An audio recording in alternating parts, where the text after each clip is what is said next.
Now we are starting with the question number 24. The value of the two forms of the XYZ form है XYZ XY according to the accordance with the traditional theory are given. फिर कुछ data हमारे पास available है. X and Y two companies given. Expected operating income, that is the earning before tax, that is earning before interest and tax, EBIT. Total cost of debt, that is interest. Cost of debt का मतलब क्या होता है? Interest. Then income, net income, NI. NI कैसे आता है पता है तुम लोगों को? कैसे आता है? EBIT minus interest. We got NI. Cost of equity, that is K is given. Market value of share, market value of debt, total value of firm, average cost of capital, that is KO, and debt equity ratio. ये question में already देके रखा है. अब क्या पूछा है question में? Compute the value of firm X and firm Y as per the MM thesis. MM thesis के ऊपर हम लोगों को value of firm चाहिए. Assuming that corporate income tax do not exist, मतलब tax rate नहीं है. And the equilibrium value of the KO is at 12.5%. और हमारा जो equilibrium value है KO का value is given. Weighted average cost of capital is given. हम लोगों ने करना दो मेथड सीखे थे. एक मेथड में हमारा NI अप्रोच था, दूसरे मेथड में हमारा NOI अप्रोच था. NI अप्रोच का फॉर्मेट याद करो थोड़ा फटाफट. EBIT minus interest, you got EBIT. EBIT के बाद KE लिखते थे, हाँ या ना? इसी को क्या बोलते थे? NI. फिर हम लोग लिखते थे S का मीनिंग पता, वैल्यू ऑफ इक्विटी, उसका फॉर्मूला था NI divided by what? K. फिर B लिखते थे, फिर V मतलब S प्लस B, इन दोनों का एडिशन करके B मिलता था. एंड देन KO कैसे निकाला जाता था? KE in bracket S divided by V plus KD in bracket what? S के बाद E डिवाइडेड बाय V. ये सही है, यहाँ तक समझ में आया? तो ये सब कैलकुलेशन करके हम लोगों को ये था हमारा NI. अभी इस क्वेश्चन का फॉर्मेट भी यही है, चेक करो, सब यही दिया है. EBIT है, इंटरेस्ट है, EBT है. ओके, फिर आपको KE लिखा है, S दिया, B दिया, टोटल मैथ किया, और वेटेड एवरेज कॉस्ट नीचे नहीं दिया है, नहीं दिया है शायद ना, KO नहीं दिया है ना क्वेश्चन में, चेक करो. KO दिया है क्या? नो. हाँ दिया है, KO भी देके रखा है, क्वेश्चन में देके रखा है, राइट है. और डेट इक्विटी रेट 0.10 एंड 0.09 ऐसे देके रखा है. अब क्वेश्चन में बोला, अभी इसका NI का फॉर्मेट क्या था? हम लोगों ने क्या सॉल्व किया था? EBIT minus interest NI. फिर हम लोग क्या लिखते थे? KO से हम लोग क्या, KO तो ऑलरेडी दिया है समझो. फिर हम लोग क्या निकालते थे? B कैसे आता था? EBIT divide by something KO. यही फॉर्मूला था ना, EBIT को KO से डिवाइड करेंगे तो क्या मिलेगा? V मिलेगा. वंस यू वांट V तो आपके पास B ऑलरेडी रहेगा, तो S निकाल सकते हो कैसे? V minus V, you got S, right. And फिर हम लोग निकालते थे K. जब आपके क्वेश्चन में ये फॉर्मेट दिए तो आपको ये सॉल्व करना है नॉर्मली. MM अप्रोच में आपको ये करना पड़ेगा क्योंकि आपको ये देके रखा है और ये दिया रहेगा तो आपको ये करना है. दोनों में फर्क समझ में आ रहा है? इसमें फर्क समझा क्या है? वो क्या है? कंपैरिजन करना. यहाँ तक तो कॉमन है. फिर क्या लिखा है यहाँ पे? KE लिखा है. बट अगर ये फॉर्मेट क्वेश्चन है तो आपको MM थीसिस बोला है और KO देके रखा है तो आपको इस फॉर्मेट में भी सम सॉल्व करना है. समझा? Format is what? EBIT minus interest what? NI को सीधा KO लोगे और फिर इस फॉर्मेट में तक पहुंचोगे, वैल्यू ऑफ फॉर्म निकालोगे. समझ में आया? राइट है? यस और नो? राइट. ओके, चलो देखो फिर क्वेश्चन में क्लियरली बोला है XYZ का हम लोगों को वैल्यू ऑफ फर्म चाहिए MM थीसिस के बेसिस के ऊपर. And corporate income tax rate 0 assume कर लो एंड KO इज गिवन 12.5. तो आपको क्या देके रखा है? KO देके रखा है. तो KO अगर गिवन है तो वैल्यू ऑफ फर्म चाहिए, अल्टीमेटली वैल्यू ऑफ इक्विटी भी मिल जाएगा और KE भी मिल जाएगा. समझा आप सब क्या करना है? सॉल्व. चलो करें फिर. MM थीसिस हम लोग सॉल्व कर रहे हैं जहाँ पे आपको KO देके रखा है 12.5%, दैट इज व्हाट? 0.125. हाँ या ना? राइट. ओके, अब जब सम को सॉल्व करेंगे सबसे पहले क्या लिखा जाएगा? आपको क्या कैलकुलेट करना है Suresh? Calculation of what? Value of firm. Value of firm के लिए कॉलम पता है तुम लोगों को? Normal, particulars and what? Amount and amount. Right है? यहाँ लिखा हो, बोलो फटाफट. अब सबसे पहले क्या आएगा? EBIT. बोलो EBIT कितना दिया और EBIT. अच्छा, यहाँ पे दो फॉर्म्स है तो आपके भी दो फॉर्म बनेंगे, X एंड फिर Y. हम लोग भी दो कॉलम ड्रॉ करेंगे. अभी X पे EBIT कितना है बताओ? 50,000. Y में भी कितना अवेलेबल है? 50,000. वो भी लिख दिया. उसके बाद EBIT का हम लोग क्या लिखेंगे? बोलो इंटरेस्ट. हाँ मुझे ज़रा इंटरेस्ट बताओ. इंटरेस्ट कितना है? यहाँ कुछ नहीं है, ठीक है. बाजू में दिया कितना दिया? 10,000. वो भी माइनस कर दिया. क्या हुआ? कुछ डाउट है क्या? 50,000 एज वेल एज व्हाट? 40,000. एक काम करो, ये बुक लो. क्या कर रहे हैं ना, एक सीक्वेंस में लिख रहे हैं और उन्होंने मैम ने स्टेप नंबर 1 स्टेप नंबर 2 कर दे दिया और कुछ नहीं. नहीं तो कैसे भी करो, अगर वो ये नहीं समझ रहा तो वो भी बता दे, फॉर्मूला वही है और कुछ नहीं, ठीक है ना। अच्छा ये लिखा समझा, 50 का 50 लिखा, ये x से मान में क्या फर्क है, इसको देख के आपको फर्क समझ में आना चाहिए। इंटरेस्ट नहीं मतलब डिविजन नहीं, और यहाँ पे इंटरेस्ट है मतलब ये लीवर्ड फॉर्म है, इसको अनलीवर्ड फॉर्म है। Unlevered form means in this question there is no debenture, debenture नहीं मतलब अनलीवर्ड फॉर्म, और डिवेंचर है तो लीवर्ड फॉर्म, समझा। ओके अभी क्या मिलेगा, इसको क्या बोला जाता है, एनआई हो गया होगा। एनआई के बाद आपको क्वेश्चन में केओ दे के रखा है, हाउ मच इज द केओ, 12.5% दिया है ना, तो 12.5%, 12.5% इसी को बोलते हैं, क्या बोलते हैं 0.125, और ये भी 0.125। ओके केओ होने के बाद क्या निकाल सकते हैं, वी निकाल सकते हैं। वी को क्या बोला जाता है, वैल्यू ऑफ, देखो ये आपको पहला स्टेप है वैल्यू, वैल्यू ऑफ फॉर्म का फॉर्मूला है, that is v is equal to EBIT divided by k, EBIT is what 50, चलो 50,000 डिवाइडेड बाय 0.125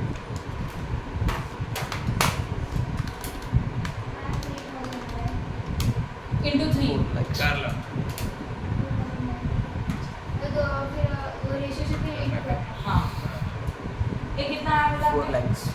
कितना 4 लाख आया, गुड। और यहाँ पे 50,000 डिवाइडेड बाय वही आएगा शायद 4 लाख, 40,000 आएगा ना, 40,000 divide by 0.1 EBIT divided bye क्या करते हैं ना तो हां उधर EBIT 50-50 है, तो यहाँ पे भी कितना आएगा 4 लाख 4 हो lakhs गया। ये क्या हुआ, v हुआ, v के बाद आपको लिखने का v का मतलब क्या होता है, वैल्यू ऑफ डेब्ट। ओके तो अभी देखो वैल्यू ऑफ डेब्ट, डेब्ट यहाँ पे है क्या, नहीं कैसे डिसाइड किया, इंटरेस्ट के लिए तो डेब्ट नहीं हो सकता, तो यहाँ नहीं है डेब्ट। ओके अब यहाँ पे डेब्ट है, हाँ है, बट दिए क्या क्वेश्चन में डेब्ट दिया है, मार्केट वैल्यू ऑफ डेब्ट, हाँ दिया है क्वेश्चन में, मार्केट वैल्यू ऑफ डेब्ट 2 लाख, तो यहाँ 2 लाख लिखा, सही है।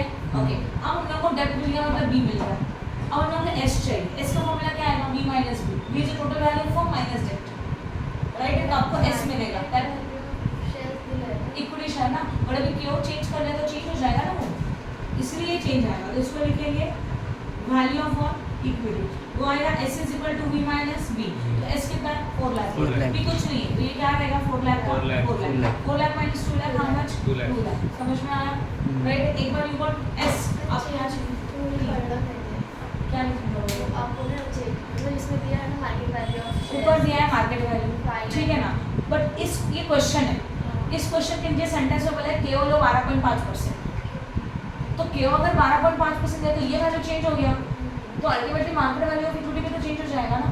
अब समझ रहे हो, ऊपर हमारा केओ कितना है 0.10 है, 0.09 है, अलग अलग है।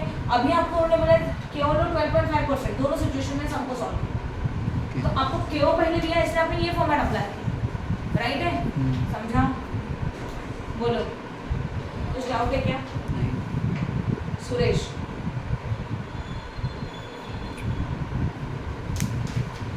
जाओ आगे, अब मैंने के b माइनस d क्यों किया, क्या क्या क्या वैल्यू ऑफ डेब्ट में मैंने b माइनस d किया, डी मतलब डेब्ट, आपने b किया, हम लोग अभी तक बिफोर फॉर लिखते आ रहे हैं उसको, अब तो वर्डिंग को चेंज करें, आपको कंफ्यूजन होगा ना। अभी तक में जो हम लोगों ने फॉर्मेट देखा उसमें वैल्यू ऑफ डेब्ट को हम लोगों ने बी लिखा है, इसके उन्होंने बी लिखा, उन्होंने वर्डिंग चेंज किया वहाँ, उसमें आप कंफ्यूज मत हो, क्लियर है। हाँ अभी के ही चाहिए, के का फॉर्मूला क्या बताया था मैंने, बता क्या लिखा नहीं मैंने, क्या फॉर्मूला है के का, NI डिवाइडेड बाय S, हाँ ना, चलो बता NI कितने का था, 50,000 divided by 4 lakh, 50,000 divided by 4 lakh करो, 0.125, यस सही आया 0.125, और वहाँ पे 40,000 डिवाइड बाय 2 लाख 120, हो गया, इतना इस क्वेश्चन में पूछा, समझा। तो उन्होंने एक क्वेश्चन का सिचुएशन दिया, वो ये था, यहाँ पे के ही अवेलेबल था और केओ भी अवेलेबल था, अभी आपको बोला केओ लो, अब वापस से सम सॉल्व करो, जब केओ दिया रहेगा तो ये फॉर्मेट यूज होगा, राइट है, क्योंकि आपके पास पहले केओ अवेलेबल है, तो केओ से v निकालेंगे, v में से b माइनस करेंगे, वैल्यू ऑफ इक्विटी मिलेगा, वैल्यू ऑफ इक्विटी लेके केओ को के को सॉल्व करेंगे, हो गया समझ में आया, बोल कुछ पूछने का है, ये MM थीसिस है, तो भी याद रखोगे MM thesis is a what NOI, MM thesis पूछा रहेगा तो ये आप प्रोजेक्ट को सॉल्व करते हैं। Now come to the question number 25, इसमें पूछा था MM, बोला है वहाँ पे MM अप्रोच पहले लाइन में भी है, NI साठी तो NI के लिए ये उसमें ट्रेडिशनल थी, अच्छा है समझा? हाँ। तो फिर NI डायरेक्ट हाँ है ना, डायरेक्ट कुछ नहीं है कुछ, समझा? या तो NI नहीं दिया रहेगा और आपको बोले KE दिया है, तो आप कौन सा फॉर्मेट फॉलो करेंगे? यही करेंगे ना, KE दिया है ना, KE दिया है और KO निकालने का है।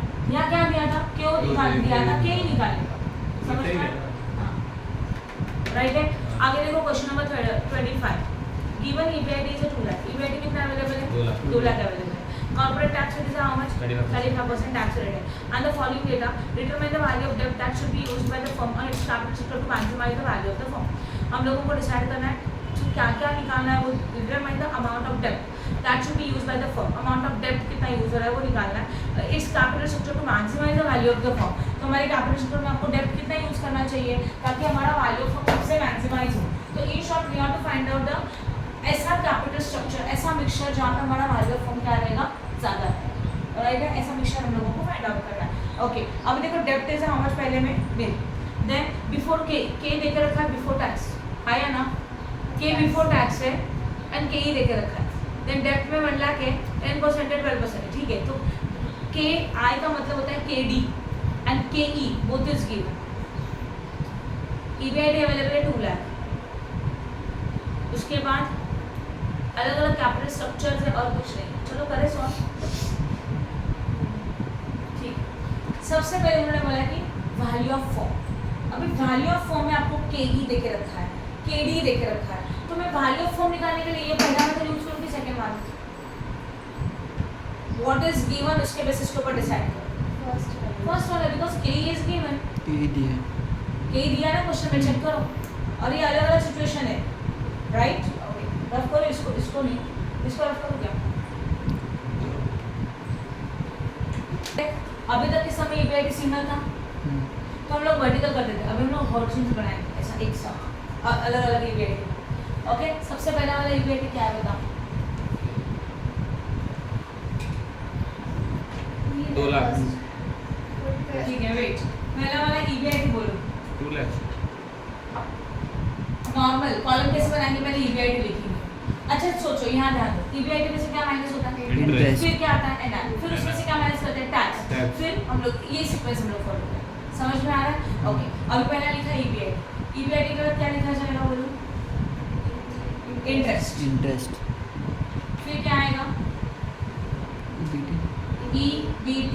इसी को क्या बोलते हैं? NI। टैक्स दिया है? हाँ दिया। तो अभी क्या माइनस करेंगे? टैक्स माइनस करेंगे, तब जाके क्या मिलेगा? EAT। यहाँ तक समझ में आया? हाँ अब हम लोग को KD और KE दोनों लेके रखा है, तो पहले हम लोग लिखते हैं KD यहाँ लिखा नहीं है बट अभी लिखेंगे। और क्या लिखेंगे? KE। ये भी लिखा हुआ सही है, KD और व्हाट? KE। ओके, यहाँ तक बाद में बाकी आगे का लिखेंगे। आपको क्या चाहिए? मेन वैल्यू ऑफ फर्म चाहिए। वैल्यू ऑफ फर्म के लिए पहला क्या चाहिए? Value of equity as well as value of डेब्ट। फिर यहाँ पे एक आएगा वैल्यू ऑफ इक्विटी के लिए S लिख देते हैं, वैल्यू ऑफ डेब्ट के लिए क्या लिखेंगे? B, और तब जाके क्या मिलेगा? B। दोनों का एडिशन करेंगे तब कॉलम क्लियर हो गया।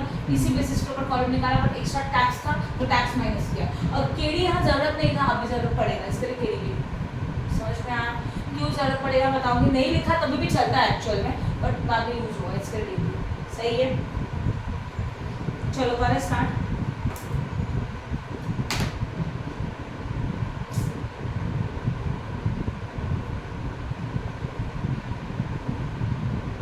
चलो पहले बताओ, अब हर एक अलग अलग सिचुएशन है, हम लोग पहले एक सिचुएशन करके दिखाएंगे। पहले वाले इसमें EBIT कितने का है बोलो? तो लिख दिया मैंने 2 lakh. Now interest, what is your interest? Question में जाओ एंड बताओ इंटरेस्ट है क्या? नहीं है। इंटरेस्ट है ना, डेब्ट नहीं है। बोला इंटरेस्ट है ना। वर्डिंग क्या? डेब्ट वर्डिंग है कि इंटरेस्ट वर्डिंग है? डेब्ट ये। अच्छा, डेब्ट वर्डिंग है। हाँ डेब्ट नील है, नील है ना डेब्ट? हाँ तो डेब्ट नील है मतलब इंटरेस्ट भी क्या है? नील है। डेब्ट का मतलब क्या होता है? डिबेंचर्स। तो डिबेंचर हमारे यहाँ पे ये नील है, तो इंटरेस्ट भी नील है। अब EBIT कितना आएगा फिर? 2 लाख का 2 लाख आएगा। अब टैक्स का रेट बोलो? 35। 35%। करो 35% एग्री। कितना 70,000. माइनस करो 1,30,000. ये भी सही है केडी कितना लेके रखा है नहीं है नहीं है तो डैश नहीं है, कर नहीं दिया है। यही है ना है कितना है 12 और यहाँ लिखा 12.0 दैट इज 12%. अभी एस चाहिए के आई this KD cost of interest that is a KD cost of debt. अब ध्यान दो आपको क्या चाहिए बोरोड फंड तो है नहीं एस एस मतलब क्या होता है वैल्यू ऑफ इक्विटी. अब ध्यान दो वैल्यू ऑफ इक्विटी कितना परसेंट है मतलब के कितना परसेंट है 12% है. अब उस सिचुएशन में आपका अर्निंग आफ्टर टैक्स कितना है 1,30,000. इसका मीनिंग समझ रहे हो देखो ईबीआई था उसमें से इंटरेस्ट माइनस कर दिया बचा हुआ अमाउंट अर्निंग बिफोर टैक्स है. टैक्स माइनस कर दिया जो बचा हुआ अमाउंट अर्निंग आफ्टर टैक्स है और ये किसके लिए अवेलेबल है इक्विटी शेयर के लिए अवेलेबल है. मतलब यहाँ जो भी प्रॉफिट आएगा हम लोग इक्विटी शेयर को एज अ डिविडेंड देंगे. वही इक्विटी शेयर का रेट ऑफ डिविडेंड 12% और वो मतलब ईएटी है. तो ईएटी अभी अपना कितना है 1,30,000. तो हम लोग इक्विटी शेयर होल्डर को जितना डिविडेंड दे रहे हैं जो 12% है मतलब वो 1,30,000. तो what is the base amount जिसके ऊपर आपने डिविडेंड कैलकुलेट किया तो 100% कितना समझ में आया. तो 100 into 1,30,000 डिवाइड बाय 12 कहते हैं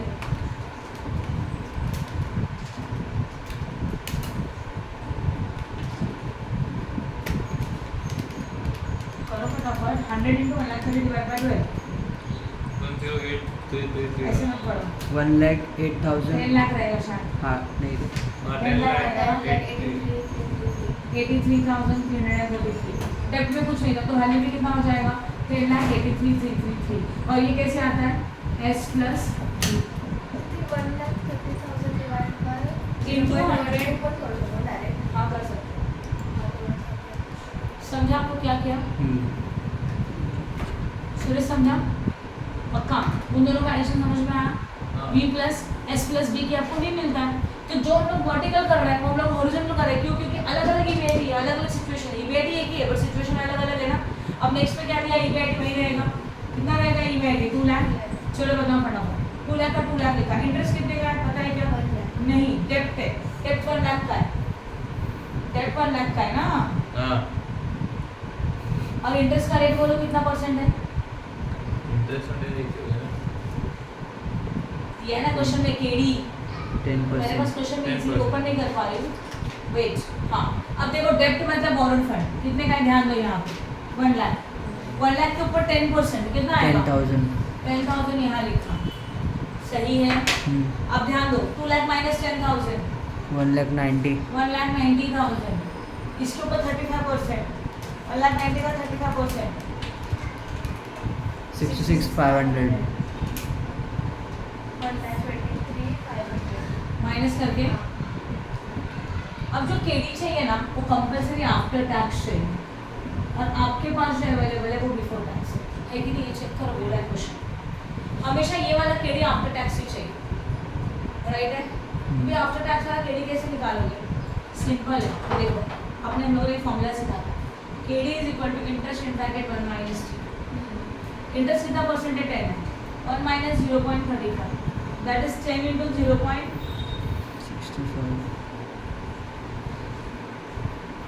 दैट इज 6.5 तो यहाँ पे कितना आएगा 6.5 बस इतना ही अब कुछ करना लिखा समझा कि नहीं समझा बोलो म्हणजे हाँ बट अभी समझा ना कैसे निकालना है तो इजीली निकाल सकते हैं वो बिफोर टैक्स बोला है वर्डिंग इसलिए हम लोग इसको आफ्टर टैक्स ठीक है ना. टैक्स का रेट भी तो है इस पे. अभी के कितना दिया है बताओ मुझे क्वेश्चन में के कितना दिया उस लेवल पे 12% दिया है शायद. हाँ अभी आपको क्या क्या चाहिए बताओ एस चाहिए. एस कैसे निकालने का सेम लॉजिक ये 12 मतलब ये है तो 100 मतलब कितना 100 into this divided by this या तो 1,23,500 डिवाइड बाय 0.12 कळत 0.12 कसं केलं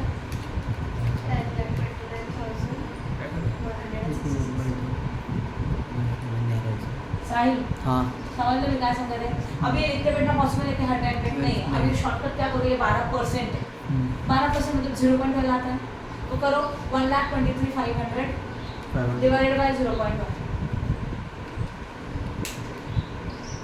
0.12 10291 डिवाइड बाय 12% के तो क्या आ जाएगा 10 lakh 20 हाँ डिवाइड बाय 12% करेंगे तभी भी आंसर आएगा मीटिंग दोनों का एडिशन करके ये मिलेगा 12 10 लाख बढ़िया 166 और इसमें 1 लाख 11 लाख 29 166 अब समझिए क्या करना है अभी और एक करते हैं चलो वापस सीबीआईटी कितना रहेगा 2 लाख डेब्ट कितना है बोलो अभी 3 lakh है डेब्ट भी 2 लाख है हाँ यहाँ ध्यान दो डेब्ट मतलब बोरोड फंड यहाँ लिखा 2 लाख उसके ऊपर केडी कितना दिया क्वेश्चन में रेट ऑफ इंटरेस्ट 5 10.5 तो 2 लाख के ऊपर 10.5% 21,000 यहाँ आया 21,000 समझा अब ध्यान 2 लाख में से 21,000 गया 1,79,000 हाँ अभी इसके ऊपर 35% 62 650 62 650 अभी EAT इसमें से माइनस करो 16 350 एंड KD निकालना है कैसे ये वाला कैसे निकालोगे सिंपल है 0.6 मल्टीप्लाई बाय दैट रेट 10.5 था ना 10.5 into 0.65 क्या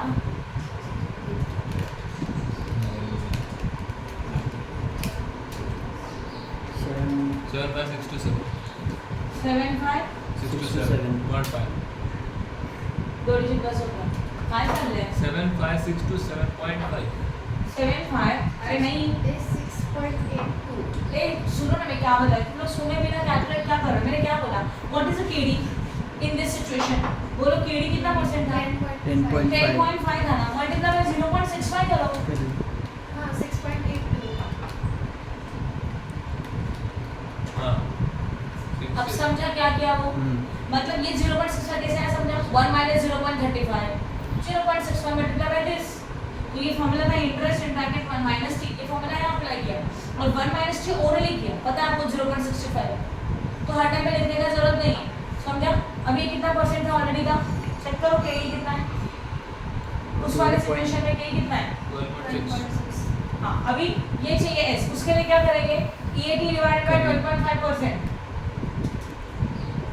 करना 1,16,350 divided by 12.5%.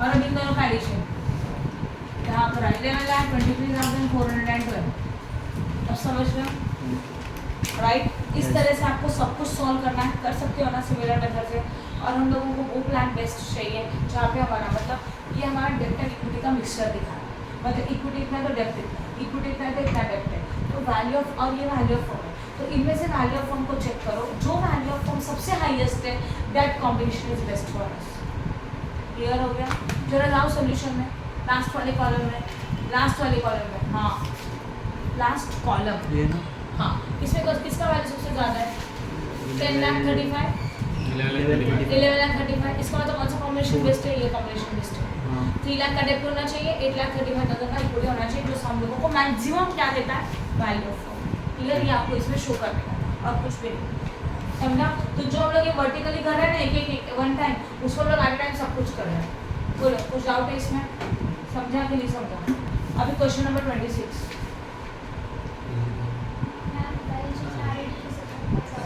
अब 26 पे ध्यान दो क्या क्या पूछा है अब company is currently operating income is 4 lakh company का अभी का इनकम कितने का है 4 lakh that is the EBIT is 4 lakh firm has 10 lakh 10% डेब्ट तो कंपनी में डेब्ट कितने का है 10% 10 लाख का है जिसके रेट ऑफ इंटरेस्ट 10% ओके तो डिबेंचर 10 लाख का रेट ऑफ इंटरेस्ट 10% है it's cost of equity capital is estimated 15% तो what is given KE is given cost of equity KE available है 15% determine current value of the firm using a traditional value approach KE देके रखा है और value of the firm पूछा है तो पहले लिखेंगे EBIT how much 4 lakh yes और नो 4 लाख में से इंटरेस्ट माइनस करोगे 10 लाख के ऊपर 10% 1 लाख 4 लाख माइनस 1 लाख 3 लाख KE देके रखा है now NI divide by KE मतलब ये NI divide by this you got S B already पता है 10 लाख 10 लाख फिर इन दोनों का एडिशन करो भी मिलेगा एंड देन क्यों निकालते हो बाय डिफॉल्ट क्यों निकालना ही होता है हमेशा इजी है पहला पॉइंट हाँ। Next The firm has 10 lakh of 10%. 10% interest आता है 10%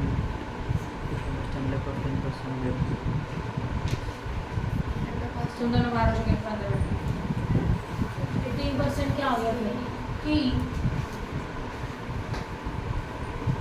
देखो ना के ही देखे रखा है ईवेटी है इंटरेस्ट निकाल सकते हो और पूछा है वैल्यू ऑफ फॉर्म निकालो तो वैल्यू ऑफ फॉर्म में ये टेबल सॉल्व करना है पूरा पूरा पॉइंट नंबर 1 समझा सबको करो बी calculate overall capitalisation rate as well as calculate overall capitalization rates as well as both type of leverages ratio b divided by s b divided by b overall capitalization rate is what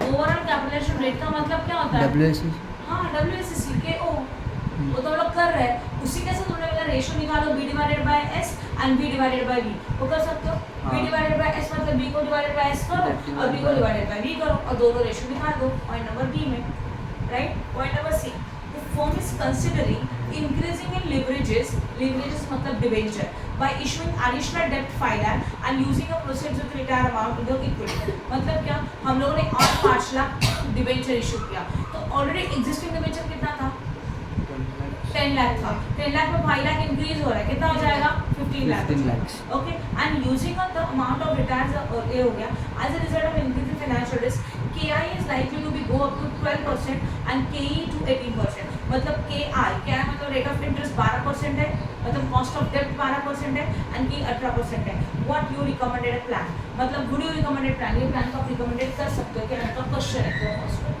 इसको rough करो number 26 board पे ध्यान दो पूरा साम लिखा हुआ फटाफट कैलकुलेशन राइट होने चाहिए उसमें कंफ्यूजन नहीं होना चाहिए सबसे पहले पॉइंट नंबर 8 पूछा है that is value of firm value of firm निकालना है केई गिवन है तो पहला वाला अप्रोच फॉलो करेंगे that is NI approach particulars amount सबसे पहले आएगा EBIT is how much 4 lakh दिया है क्वेश्चन उसके बाद होगा लेस इंटरेस्ट होगा 10 लाख के ऊपर 10% that 1 lakh 1 lakh 4 lakh minus 1 lakh you got 3 lakhs 3 lakh this is known as NI ये हो गया एक पार्ट अभी KE is given K is a 15%.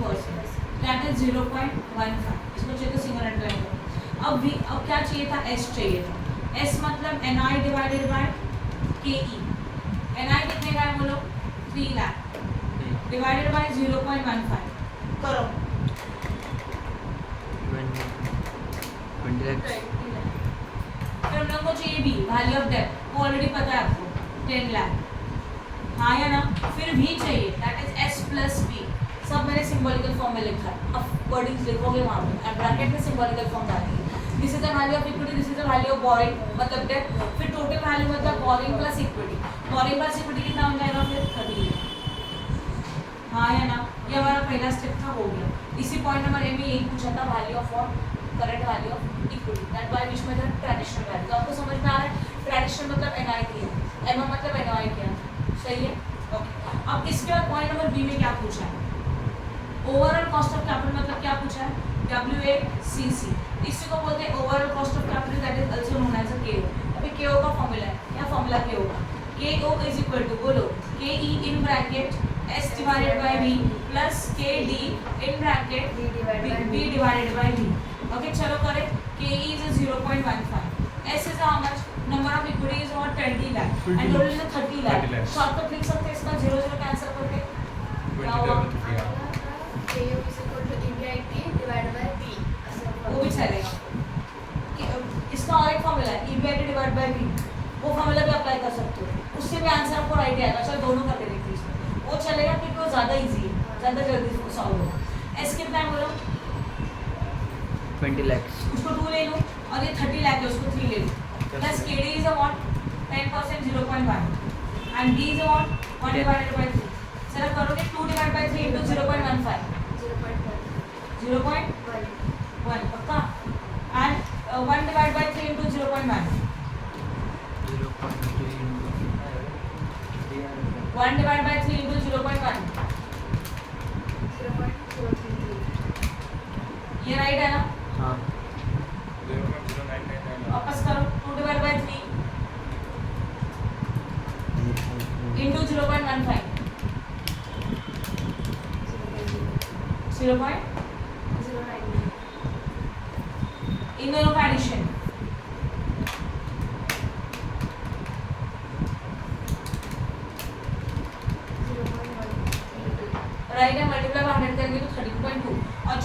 वाला फॉर्मूला वो भी चलेगा, KO is equal to EBIT divided by what V। EBIT कितना है 4 लाख है और V कितना आया था बोलो 30 लाख। 30 करके lakhs। देखो 333 आ गया। अरे 0.133 हाँ वही। समझा आपको? तो पॉइंट नंबर बी का KO निकल गया। और क्या पूछा है? B divide by S and B divide by V ratio, है ना?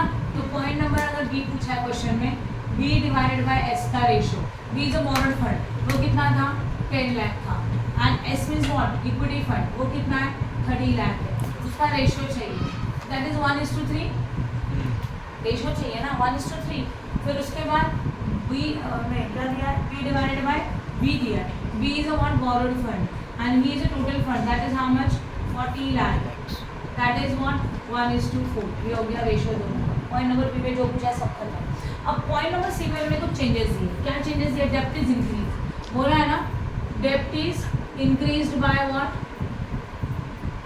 50,000, राइट? 50,000 की 5 लाख है, 5 लाख है, हाँ बोल रहे हो तुम लोग, है ना? क्वेश्चन है ना सामने टेक्स्ट बुक के ऊपर से 5 लाख दिया है। अगर ये 5 लाख हो गया तो ऐसे सिचुएशन में KI is likely to be go up to 12%। तो KD जो है वो 12% है एंड KE जो दिया वो कितना परसेंट बोला है 18%। अभी उन्होंने बोला व्हाट यू प्लान रिकमेंडेड, मतलब वुड यू रिकमेंडेड प्लान। अभी ये प्लान आप रिकमेंडेड करेंगे कि नहीं करेंगे? तो प्लान रिकमेंडेड करेंगे कि नहीं करेंगे उसके लिए आपको चाहिए थी, अगर इस प्लान में भी इंक्रीज हुआ तो प्लान रिकमेंडेड करेंगे, अगर इस प्लान में भी डिक्रीज हो गया तो प्लान रिकमेंडेड नहीं करेंगे। These are what value of firm. अभी चलो वापस इस मेथड से वैल्यू ऑफ फॉर्म करके देखते हैं। पहले क्या आएगा EBIT, what is your EBIT बोलो प्लीज 4 lakhs। 4 लाख। उसमें से क्या माइनस होता है? इंटरेस्ट। इंटरेस्ट किसके ऊपर? 15 लाख के 15 ऊपर। लाख। क्यों? पहले 10 लाख अभी का 5 लाख। अभी रेट ऑफ इंटरेस्ट कितना परसेंट है? 12%। करो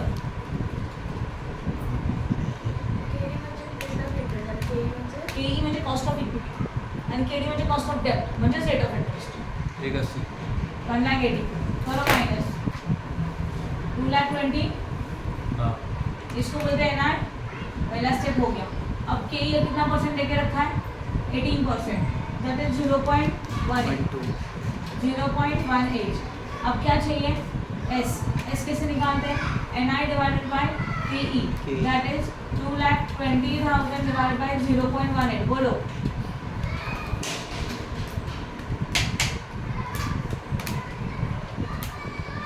1,22,220।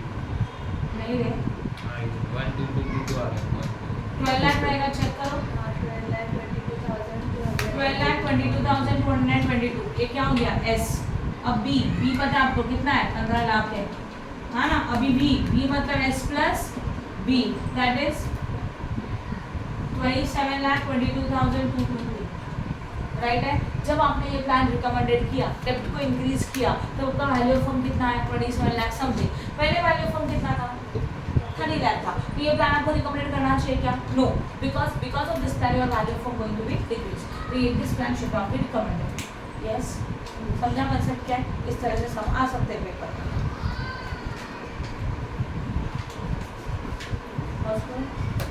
41, 42, 43 तीन करेंगे अभी। Question number 41, A Limited belongs to a risk class of which appropriate capitalization rate is a 10%। तो कैपिटलाइजेशन रेट का मतलब होता है KE, ओके? तो KE is given 10%. It's currently has 1 lakh share selling at 100 each. तो number of share are how much? 1 lakh. तो आपको जो मिल रहा है ना फटाफट शॉर्ट में लिख लीजिए। KE is equal to how much? 10%.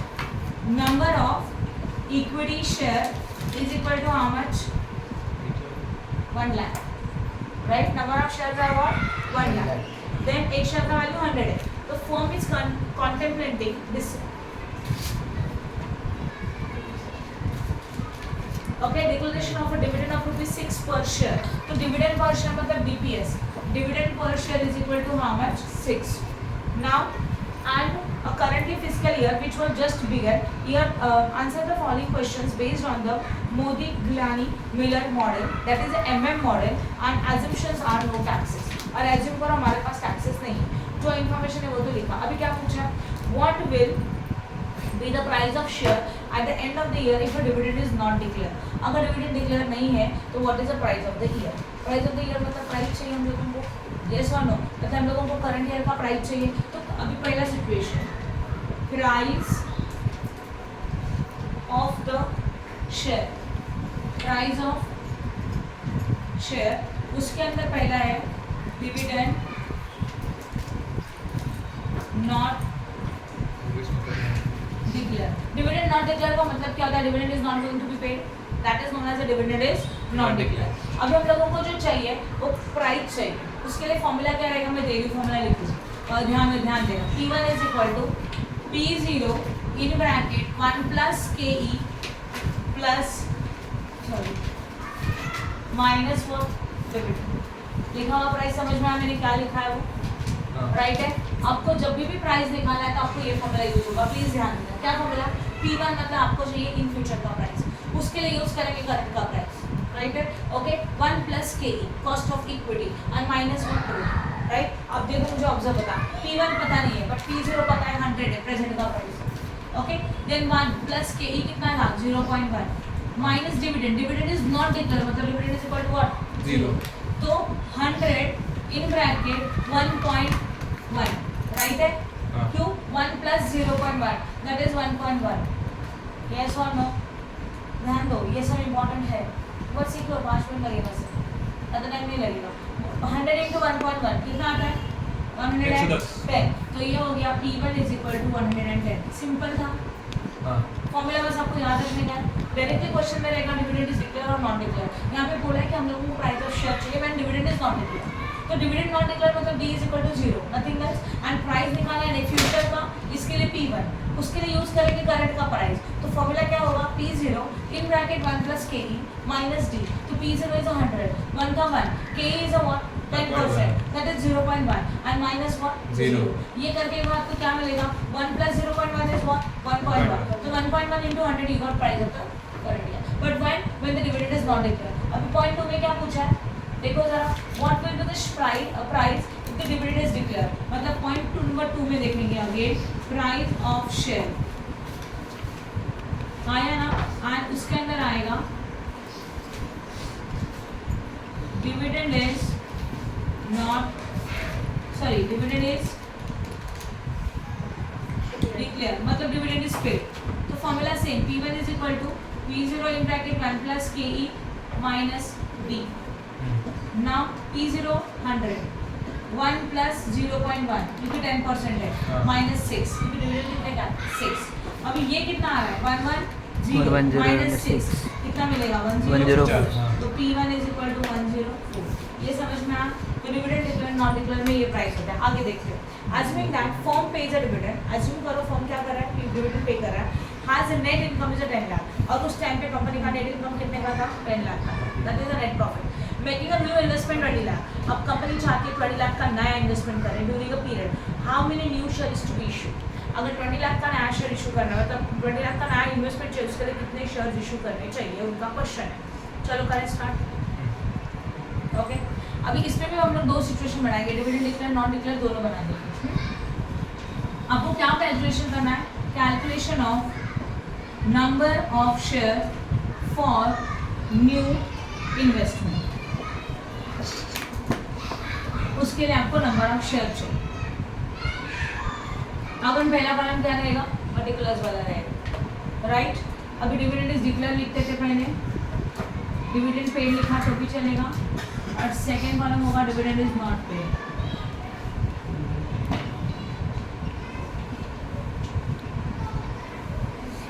ये होगा पर्टिकुलर। सबसे पहले देखो हमारा नेट प्रॉफिट कितना है दिया है क्वेश्चन में। नेट प्रॉफिट, नेट इनकम कितना था? समथिंग 10 लाख। डिविडेंड दो ना दो, दोनों में सिचुएशन में 10 लाख 10 लाख। अब सबसे पहले में डिविडेंड पेड है तो लेस डिविडेंड। आप कितना डिविडेंड दे रहे हो? 6 रुपीज़ और पर share. How many number of share? 1 lakh. ये देखो ना 1 लाख, तो डिविडेंड कितना हो जाएगा? 1 लाख इंटू 6, और ये डिविडेंड पेड में ही आएगा ओनली 6 लाख। यहाँ पे डिविडेंड आएगा क्या? नो, डिविडेंड दे ही नहीं रहे तो नहीं आएगा। सही है। अभी 10 lakh minus 6 lakh, how much? 4 lakh. ये फंड हमारे पास अवेलेबल है, मतलब इसको बोलते हैं रिटेन अर्निंग। और यहाँ पे कितना बचेगा रिटेन अर्निंग 10 लाख का 10 लाख। ये भी समझ में आया। अब रिटेन अर्निंग में आपको कितना अमाउंट इन्वेस्ट करना है, अमाउंट टू बी इन्वेस्टेड, बोलो कितना अमाउंट आप इन्वेस्ट करना चाहते हो? 20 lakh as well as 20 lakh. New investment कितने का है? 20 लाख का है ना, पॉइंट नंबर सी में दिया आप लोगों को 20 लाख। अब अगर आप 20 लाख इन्वेस्ट करना चाहते हो पर आपके फर्म में ऑलरेडी का प्रॉफिट है 4 लाख, तो न्यू इन्वेस्टमेंट कितना चाहिए? 16 लाख ओनली। समझा कि नहीं समझा? हम लोगों को भी इन्वेस्ट करना है 20 लाख। जैसे कि फॉर एग्जांपल मुझे ऑन द स्पॉट अभी 1 लाख चाहिए और मेरे अकाउंट में 20,000 है, तो न्यू अमाउंट कितना चाहिए? 80,000। सेम 20 लाख का इन्वेस्ट करना है बट कंपनी के प्रॉफिट में अवेलेबल है 4 लाख, तो रिक्वायर्ड अमाउंट कितना रहेगा? ओनली 16 लाख। इसको बोला जाता है amount to be raised by new issue of share. सही है ना? इतना पैसा जो न्यू शेयर इशू करके रेस्ट करना होगा। 20 लाख में से 4 लाख है तो न्यू शेयर इशू करके कितना रेस्ट करना पड़ेगा? 16 लाख, राइट है। और 20 लाख में से 10 लाख है तो यहाँ पे कितना चाहिए? जस्ट 10 लाख। समझ में आया? आपको नंबर ऑफ शेयर निकालना है। एक्चुअल में देखा जाए तो नंबर ऑफ न्यू शेयर का फॉर्मूला क्या होना चाहिए? नंबर ऑफ शेयर का फॉर्मूला क्या होता है? Value that is amount required divided by value पर शेयर, है ना। अभी देखो यहाँ लिखेंगे प्राइस पर शेयर। अब सोचो डिविडेंड पेड में हमारे शेयर का प्राइस कितना था? 104। ये आया 104। और डिविडेंड नॉट पेड में हमारे शेयर का प्राइस कितना था? 110। ये भी क्लियर हो गया। एंड कितना पैसा चाहिए? 16 लाख। 16 लाख के फंड चाहिए जहाँ पे एक शेयर का प्राइस 104 है, तो हमें number of share 16 lakh divide by 104।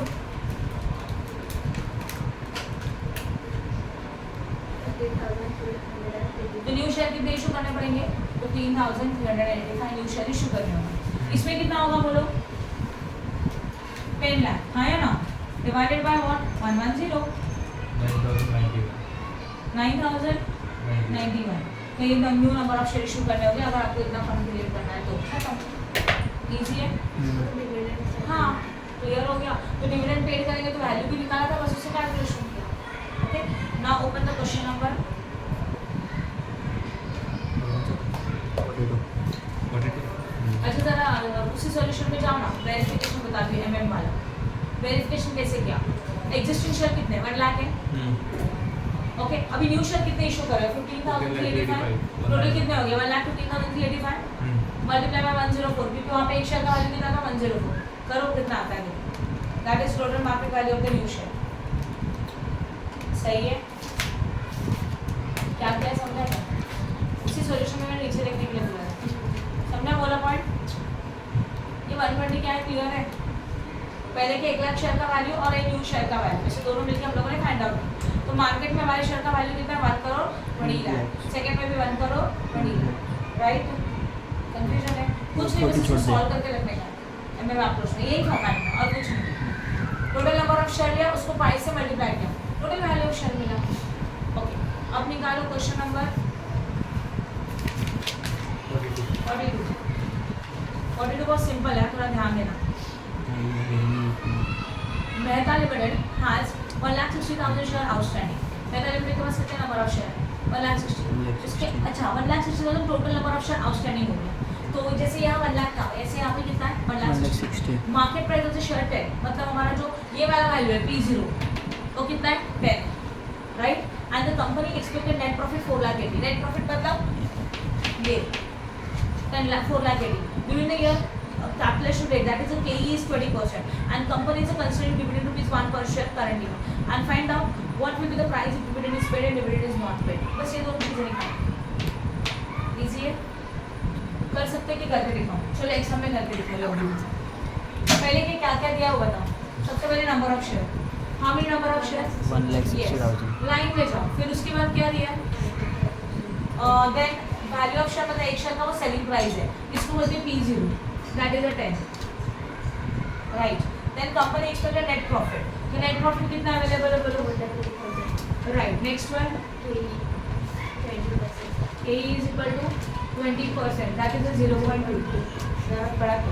और डिविडेंड पर शेयर हमारे लिए इंपॉर्टेंट है, that is the DPS is equal to what? 1। I hope no doubt in this, समझा कि नहीं समझा? अब इसके बाद टाइम क्या हुआ है 646 समझा यहाँ तक। अब क्या करते हैं बताओ। इसके बाद आप लोग को क्या निकालना है, डिविडेंड इज नॉट डिक्लेयर, है ना, डिविडेंड नॉट डिक्लेयर। कैसे करोगे, P1 is equal to P0 in bracket 1 plus K P minus B. बोलो P0 is how much 10, 1 plus 0.2 minus dividend not declare में 0, तो 10 इंटू 1.2 दैट इज 12, हाँ है ना, एंड वापस P1 जहाँ पे डिविडेंड इज पेड। इसका क्या करोगे, P1 is equal to P0 1 plus के ई माइनस वॉट डी, तो P0 is a what 1 plus 0.2 minus 1, तो बस ये 12 है माइनस 1 आएगा 11 कितने को पूछा था, कर सकते हो, हाँ समझा। और इसके आगे का सम सिमिलर इसकी करो। अब अभी ट्राई करो, रीड कर लो घर पे, जिंक लिमिटेड कर सकते हो क्या, हाँ हो जाएगा सिमिलर मतलब एकदम सिमिलर है, कुछ भी अलग नहीं है, आप ट्राई करो। ओके, तो आज का लेक्चर यहीं पे खत्म। इसका मॉडल